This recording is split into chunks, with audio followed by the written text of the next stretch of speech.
And friends, welcome to our educational channel Abhay Gyan में अभिषेक तिवारी। और आज की वीडियो में हम डिस्कस करने जा रहे हैं क्लास 12th की इंग्लिश टेक्स्ट बुक का सेकंड लेसन। इसके पहले की वीडियो में हमने डिस्कस किया था फर्स्ट लेसन, जिसका नाम था teach me to listen lord, जो कि एक पोएम थी। इसके क्वेश्चन आंसर्स को हमने डिस्कस किया, अच्छी तरह समझा। और आज सेकंड लेसन हम डिस्कस करेंगे, जिसका नाम है अ friend who came from the sky, एक मित्र या एक दोस्त जो आकाश मार्ग से आया। इसके राइटर है पद्मराव। हालांकि इसके राइटर क्वेश्चन में पूछे नहीं जाते हैं कि कौन है, फिर भी अगर आपको याद रहता है तो बहुत अच्छी बात है, क्योंकि आपके टेक्स्ट बुक से लिया गया है तो आपको याद होना चाहिए, आप स्टडी कर रहे हैं उस चीज की। तो जो ये आज का हमारा टॉपिक है, इसे हम दो पार्ट में कवर करेंगे, क्योंकि इसमें नंबर ऑफ क्वेश्चन आंसर बहुत ज्यादा है। 17 क्वेश्चन आंसर्स हैं इस चैप्टर में, इस लेसन में, इसलिए दो पार्ट में हम डिस्कस करेंगे। एक पार्ट में अगर हम डिस्कस करेंगे तो ये लॉन्ग हो जाएगा। अगर इसका टॉपिक होगा lesson 2 part 1, a friend who came from the sky. So without any further let's start the lesson. तो हमारा फर्स्ट क्वेश्चन क्या है? What was mini doing in the balcony? Mini balcony पे क्या कर रही थी? ये हमारा क्वेश्चन है, इसे हमको आंसर करना है। तो मिनी बालकनी पे क्या कर रही थी? तो मिनी बालकनी पे बैठी हुई बाहर पार्क में खेल रहे बच्चों को देख रही थी। यही हमें इंग्लिश में लिखना है, तो आइए इसे हम लिखते हैं। तो मिनी के लिए यहां हम सी यूज कर सकते हैं, तो यहां हम लिखेंगे सी was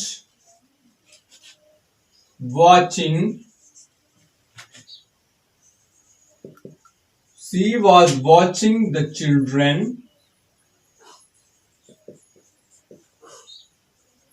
playing in the park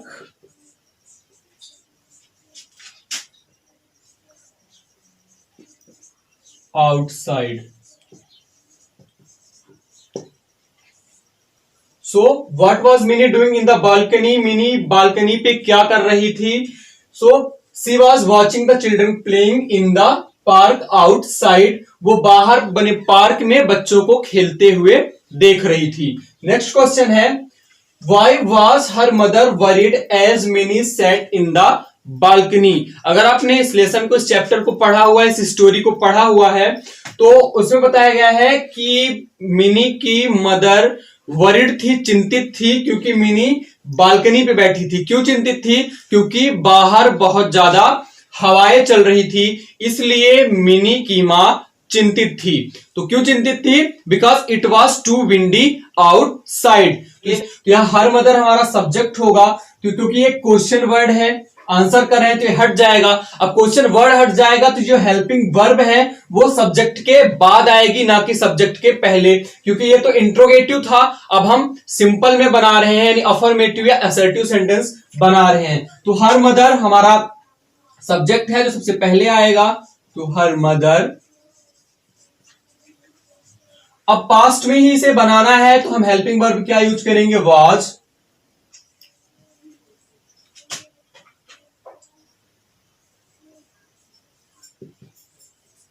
Her mother was worried as Minnie sat in the balcony because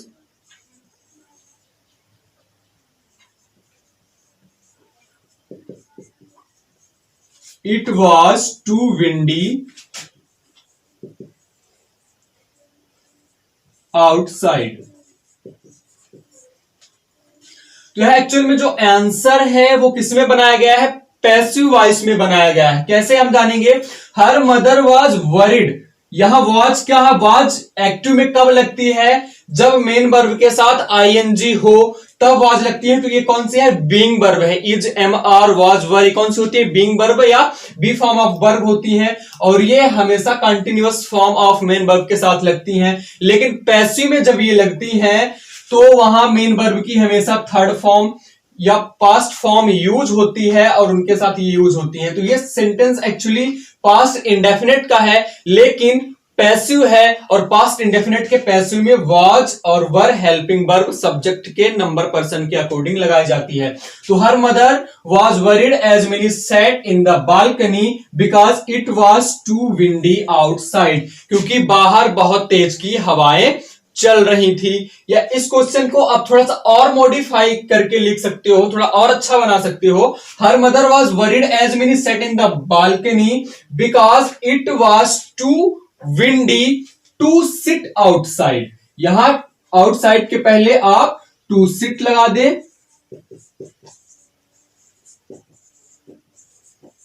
ये क्वेश्चन आपका और अच्छा बन जाता है। It was too windy to sit outside. Next question है what disability did she have. यहां she कौन है? यहां सी है मिनी, जिसके बारे में ये पूरी स्टोरी है, मिनी के बारे में।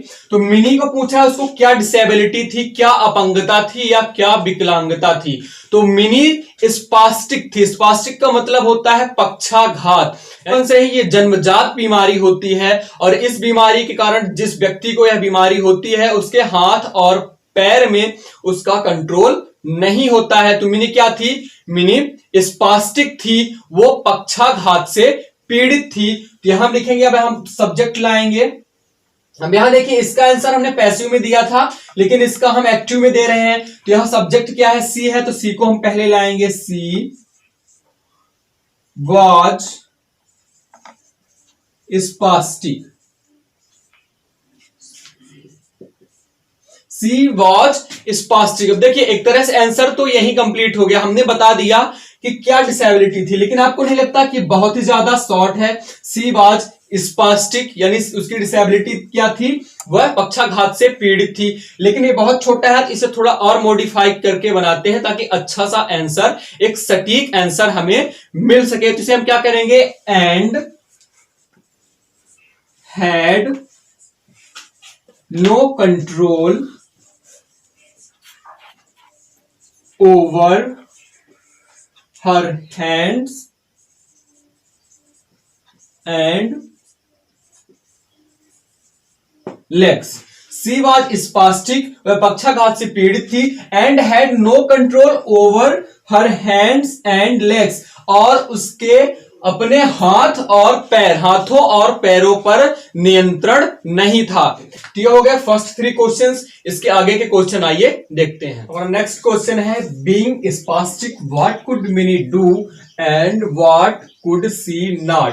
यानी स्पास्टिक पक्षाघात से पीड़ित होने के कारण मिनी क्या कर सकती थी और क्या नहीं कर सकती थी, ये चीजें आपको बतानी है। तो पहले हिंदी में समझ लेते हैं। पक्षाघात से पीड़ित होने के बावजूद यानी बीइंग स्पास्टिक मिनी क्या कर सकती थी और क्या नहीं कर सकती थी। तो मिनी चल नहीं सकती थी क्योंकि हमने आपको बताया कि उसके हाथों और पैरों में प्रॉपर कंट्रोल नहीं होता है, तो वो चल नहीं सकती थी। वो अपने शर्ट के बटन को नहीं बंद कर सकती थी, यानी अपने शर्ट को वो बटन अप नहीं कर सकती थी। But she could crawl and brush her teeth. वो क्रॉल कर सकती थी। क्रॉल का मतलब होता है कि नी, घुटनों और पैर के बल चलना, घसीटना, उसे हम बोलते हैं crawl. And brush her teeth, अपने दांतों को वो ब्रश कर सकती थी। साथ ही वो खाने के लिए, भोजन के लिए स्पून, चम्मच का यूज कर सकती थी। साथ ही वो अपने व्हील चेयर को चलने के लिए यूज कर सकती थी। मोनेवियर, इसके लिए एक वर्ड यूज होता है मोनेवियर, जो कि कई बार ऐसा होता है इसे हम यूज करते समय ना मिस स्पेल्ड करते हैं, स्पेलिंग इसकी हम गलत करते हैं। और इंग्लिश में इस चीज का आपको अच्छा खासा ध्यान रखना है कि स्पेलिंग जो है वो गलत नहीं होनी है, क्योंकि इससे आपके मार्क्स माइनस हो सकते हैं। इसलिए मोनेवियर की जगह हम यूज वर्ड का यूज करेंगे। तो आइए इसे हम आंसर करके देखते हैं। तो being spastic what could mini do and what could not. अब बीइंग स्पास्टिक यहां पर कंडीशन है, तो इस कंडीशन को हमें लेके चलना है। सबसे पहले इसी चीज को हम लिखेंगे, बीइंग स्पास्टिक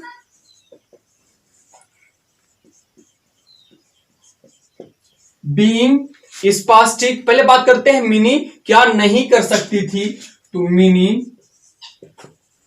यहां पर ध्यान रखिएगा, जब भी प्रॉपर नाउन आता है तो उसका हम फर्स्ट लेटर कैपिटल में रखते हैं, फिर चाहे मिड ऑफ द सेंटेंस हो, एंड ऑफ द सेंटेंस हो या फर्स्ट ऑफ सेंटेंस हो, यानी सेंटेंस के बीच में हो, एंड में हो या स्टार्ट में हो, उसका फर्स्ट लेटर क्या होगा, कैपिटल होगा। तो यहां पर हमारा एम कैपिटल है।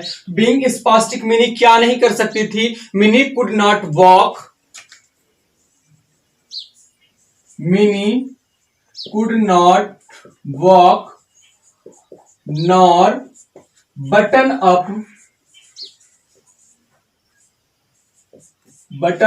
हर शर्ट। मिनी स्पास्टिक होने के कारण चल नहीं सकती थी और अपने शर्ट को बटन अप नहीं कर सकती थी, यानी अपनी कमीज की वो बटन बंद नहीं कर सकती थी। बट लेकिन she could crawl,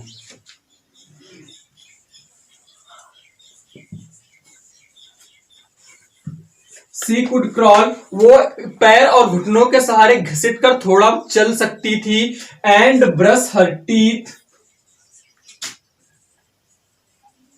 and brush her teeth.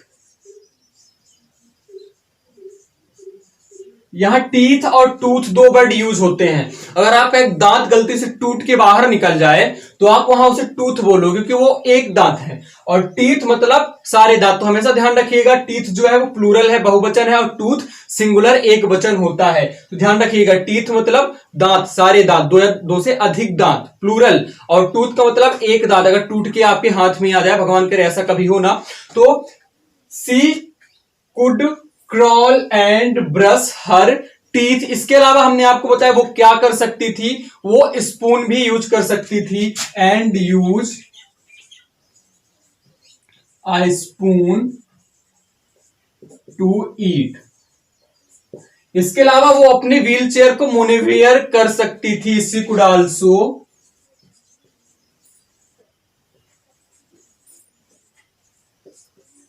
Use, she could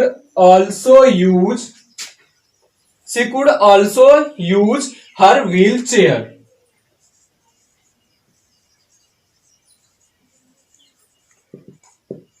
यहां पर जो यूज वर्ड आया है, use her wheel chair, use her wheel chair, wheel chair को जो यूज करना होता है, क्या यूज करते हैं, उस पर बैठ के चलाना, खुद से ही उसको चलाना, गतिमान करना। इसके लिए इंग्लिश में एक वर्ड यूज होता है मोनेवियर। उसकी स्पेलिंग क्या होती है, MANOEUVRE,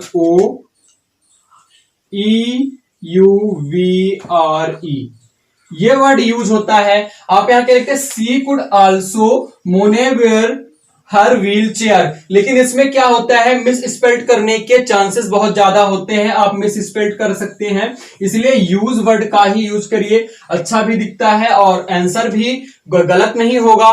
तो वही वर्ड आप यूज करिए, क्योंकि इंग्लिश में मिस स्पेल्ड होने से आपको बचना है, ज्यादा से ज्यादा रॉन्ग स्पेलिंग नहीं लिखनी है। अब हम देखते हैं हमारा नेक्स्ट क्वेश्चन क्या है। Why did the neighborhood children not become friendly with her? यहां हर किसके लिए यूज हुआ, ये भी मिनी के लिए यूज हुआ, क्योंकि पूरी स्टोरी ही मिनी के बारे में है, अबाउट मिनी है। तो जो पड़ोस के बच्चे थे वो मिनी के साथ मित्रवत व्यवहार क्यों नहीं रखते थे, क्योंकि वो अपने ही स्कूल और अपने ही गेम्स में बिजी हुआ करते थे। मिनी स्पास्टिक थी, उन्हें ज्वाइन नहीं कर पाती थी, उनके पास जा नहीं पाती थी, जबकि वो सब सही थे। तो वो लोग आपस में खेला करते थे और अपनी स्कूलिंग और अपने ही गेम्स में बिजी थे। इसी चीज को लिखना है। सबसे पहले क्या लाएंगे हम, द नेबरहुड चिल्ड्रेन, सब्जेक्ट है उसे पहले हम लिखेंगे the neighbourhood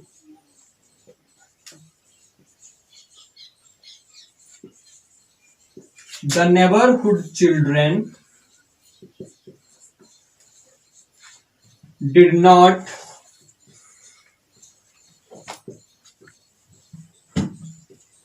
become friendly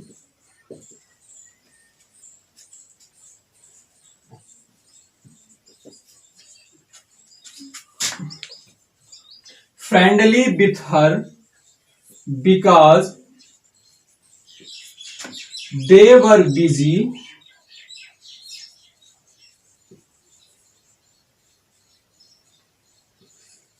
with their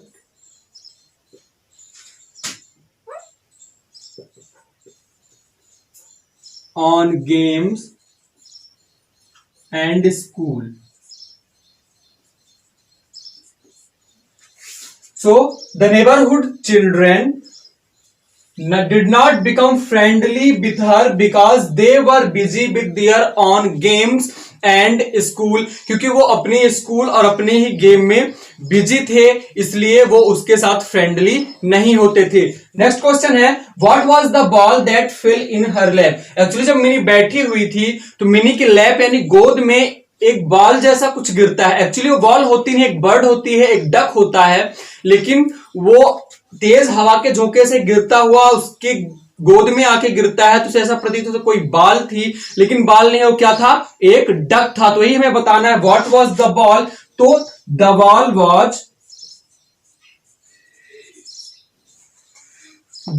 was the duck. Answer तो हो गया, लेकिन ये काफी छोटा लग रहा है और उतना सटीक नहीं है, सुटेबल नहीं है, तो इसे हम और बढ़ा के इस क्वेश्चन से आगे का पार्ट लिख देंगे। भाई the ball was the duck, कौन सी ball, that fell in her lap, that fell in her lap, जो उसकी गोद में गिरा था। What was the ball that fell in her lap, वो बॉल क्या थी जो उसकी गोद में गिरी थी। तो the ball was the duck that fell in her lap, वो बॉल डक थी जो उसके गोद में गिरी थी। वो एक्चुअली डक थी, एक बर्ड थी।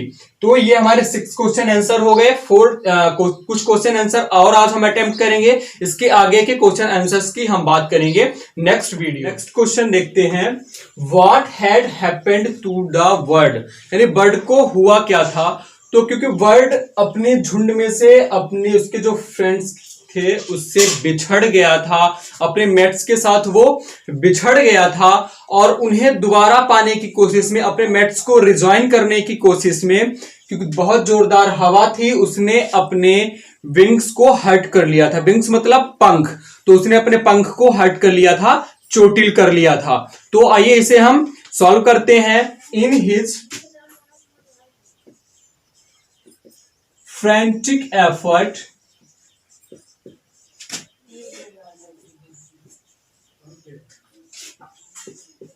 to rejoin his mates, in his frantic efforts to rejoin his mates, he had hurt himself on his wings. In his frantic effort to rejoin his mates, he had hurt himself on his wings. यानी वो अपने mats को rejoin करने के लिए, उनके साथ दोबारा शामिल होने के लिए उसने खुद को हर्ट कर लिया था, अपने पंखों को उसने चोटिल कर लिया था। नेक्स्ट क्वेश्चन है, how did the bird react when Minnie's mother tried to pick it up.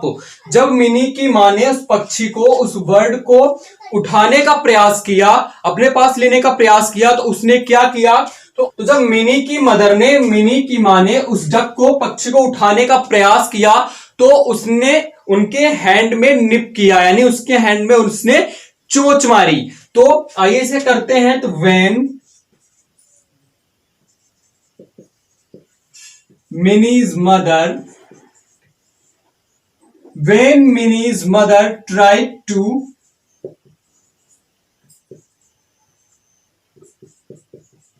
pick it up,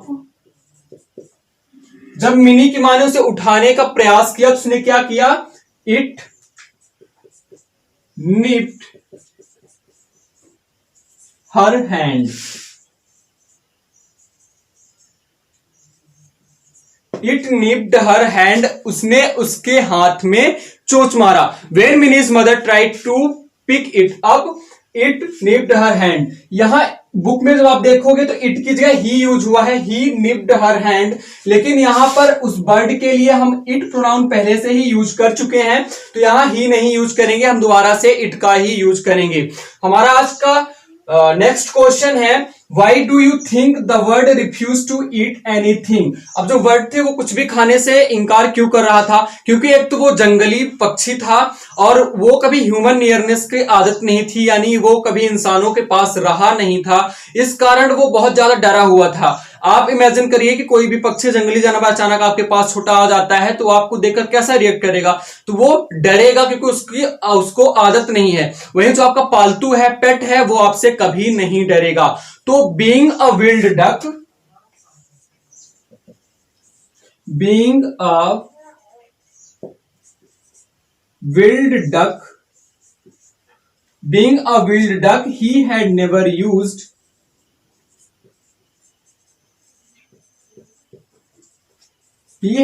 used human nearness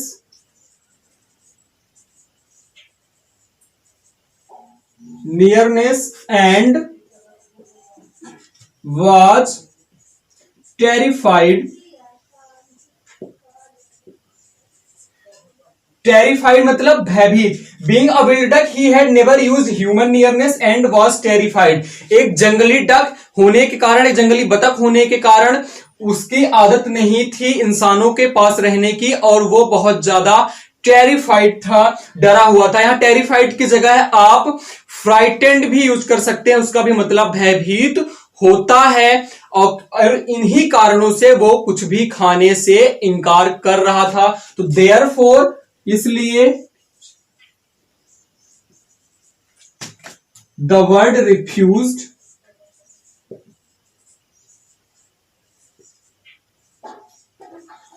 to eat anything.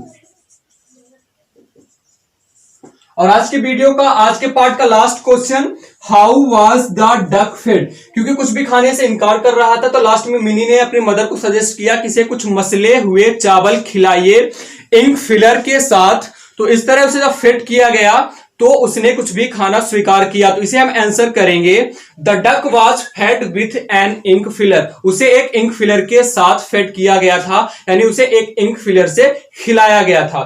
The duck was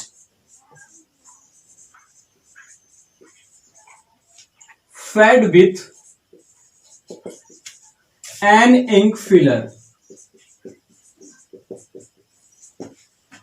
तो ये एन यहां आर्टिकल यूज हुआ है इंक फिलर के लिए। Duck को ink filler के through खिलाया गया था, इंक फिलर से खिलाया गया था। तो आज की वीडियो में इतना ही।